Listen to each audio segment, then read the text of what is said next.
Where's this thing at? Let's see. Not that. Where is it? Oh, there it is. Oh, there we go.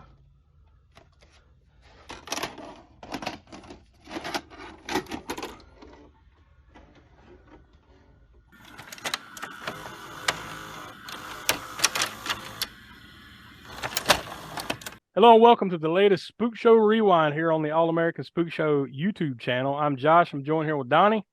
Yo. And the Professor Smoak. What's up?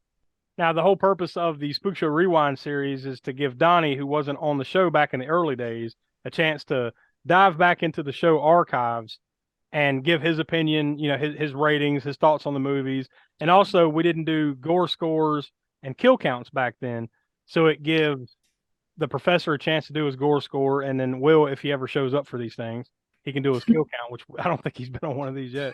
But, you know, at some point we'll catch up. But with that, this 8th edition, we're going all the way back into the archives of the Spook Show and we're talking about episode 8, House of a Thousand Corpses from 2003. One that, you know, needless to say, if you've listened to the show for a while, you know we're big fans of Rob Zombie. Big fans of this, what do they call this now? The Firefly trilogy, I think, kind of after the fact, they kind of went back and called it. But this is the beginning of it with House of a Thousand Corpses. So I guess I'll go ahead and give you the floor, Donny. What are your thoughts and anything in particular you want to point out? And man, you know, and this may be actually, it may be a short episode, but I loved it. 4 stars. Yeah, that's it. No. Bye, everybody. See you next time. No, this I didn't actually see it for the first time. I want to say until, I mean, this is just one I just didn't get to until maybe 2010 or something like that. You miserable motherfucker. I ought to jump over this counter and bash your fucking balls in. I actually think I watched Devil's Rejects before then, before this one. And yeah. Anyway. The funny thing about that is you could at least these first 2 movies, you could watch them out of order, so to speak, and still get pleasure out of it. You can still enjoy it. That being said, you probably wouldn't understand who these people are as much as if you hadn't. Like even though this was kind of like the introduction to these characters, I didn't feel like I was missing anything. Yeah, you know, but it still kind of stands alone. One thing I did notice is that, you know, the Munsters is actually playing on on the TV, and I was like, gosh. Yeah, Rob Zombie put a lot of his little Easter eggs, and there's lots of little things going on in the background, things that he had a nod to, stuff like the Munsters and all that throughout this. Yeah.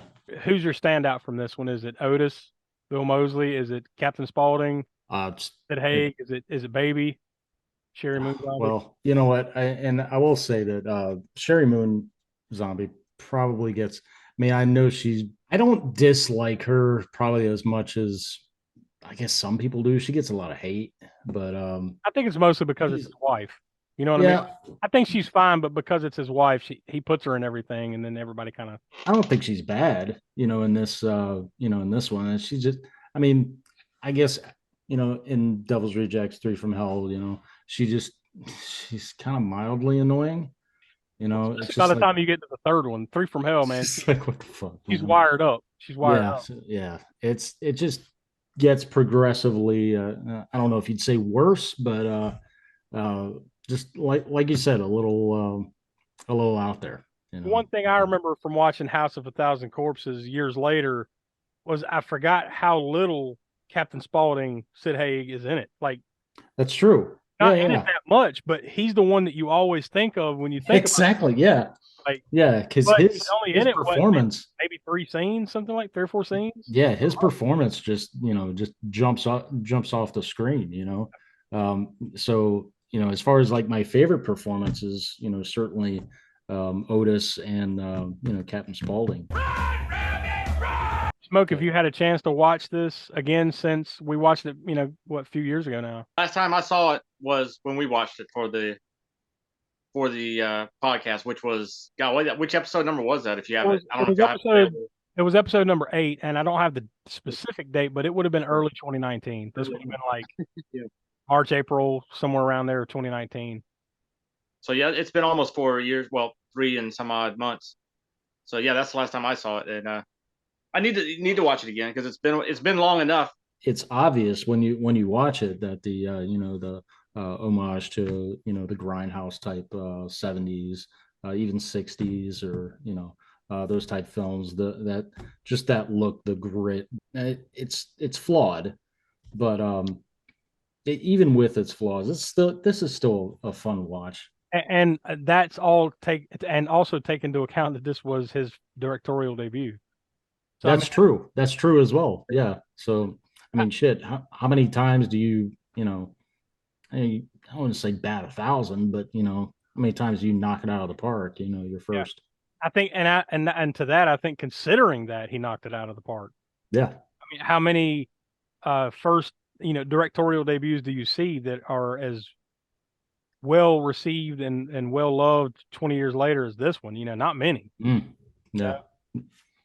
Well, also, it kind of makes it even better because of all the tribulations and he had to go through to make the movie. I don't know if y'all remember when he was making or not. If you were into him as a filmmaker at the time and all the stop starts and everything of like being kind of dropped as far as funding because of it being too extreme for the producers at the time, and then having to get other people to distribute it or whatever. And I just remember that whole rigmarole, and I don't remember how long it took for him to announce that he was making the movie for it to finally come out, but it was a while. Oh, it was years. I want to say it was like somewhere between 2 to 4 years. Yeah, between them actually making it and it actually seeing the light of day. Because I want to say, if I recall, we took a deep dive in that episode. So if you want to hear, we did go into all that, I remember us doing some of the research and we found out some stuff about that, on episode 8. So go back and check that out. But I do remember there being like basically this thing sat on the shelf at Universal, I think, for like a year and a half, 2 years before it ever got released. So it was a whole thing. So yeah. But like I said, for something to be, now granted, a lot of the hype came because it was Rob Zombie, the lead singer of White Zombie, and then eventually, his solo career and everything. Because it was him, there was a lot of hype behind it. But I think considering that, it paid off fairly well. Yeah, and you kind of allude to that being his his directorial debut. He was already well established in the music industry. Oh yeah. And that's why, I mean, let's be honest, that's why he even got this opportunity. Yeah.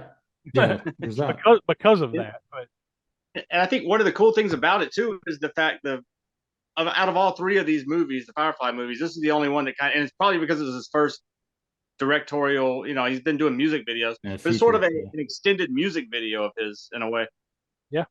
That is unlike the other ones. And yeah, and he did the entire soundtrack, and the soundtrack plays into the like, it's not just songs for the movie, like the soundtrack plays to the movie, like everything that's going along. If you listen to it, it's like listening to the movie. So altogether, I think just a great piece of work, especially for your likewise. So what's your final thoughts and your star rating then?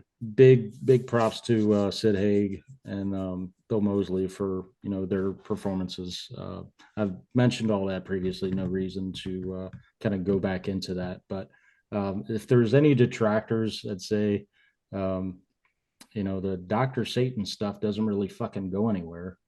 I just felt like that was kind of played up and with very little payoff. It's kind of meandering, a little bit pointless at times, but I mean, you just kind of go with it. But all that said, solid gore. I still really enjoy this one. It's always a fun watch. I would watch it again and again. I'm going to go 3.5. That lines up with what we said back then. Will and I gave it 3.5 stars, and Smoak, you gave it 3.25. Oh shit! So with your adding your 3.5 to it, now that raises the consensus score to 3.4 stars out of 5. So obviously recommended. Yeah, we highly recommend it. We also recommend you to go back and find episode 8 in the Spook Show archives. You can do that by going over to aaspookshow.com. All of our archives are there. All these YouTube videos, our patreon.com/AA Spookshow. That's all there. So we encourage you to do that. So, Donnie, you got some connections for us for this?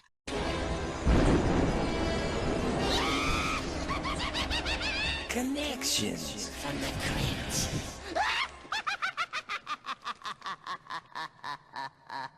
On the cast side, so obviously Sid Haig, Bill Moseley, Sherry Moon Zombie directly connect to Devil's Rejects and Three from Hell. And you would think on the crew side, Rob Zombie would be a direct, connection. He is, but there's someone with even more connections. And surprisingly, it's someone from the special effects crew, Christina Patterson, who is a contact lens painter and designer. She connects back to past Spook Show episodes of The Conjuring, It from 2017, The Conjuring 2, Dr. Sleep, and The Nun. Smoak, what's your Gore score? We'll leave it at that. Gore Score. Yeah, we talked about this on the episode as far as it being, pretty. I wouldn't go out on a limb and saying it's extreme necessarily, but it was, for the time, it was too much for some people because, as we mentioned, they didn't want to. The original producers didn't want to put it out; they thought it was too gruesome. And I think it still holds up well in that department. It was rated R, and it wasn't like, it's not meant to be a full-on gore fest, but it does pay homage to the Grindhouse drive-in era, and it doesn't flinch on some of that violence. So I think I'm gonna have to go with an 8. I'll tell you what, Ski King.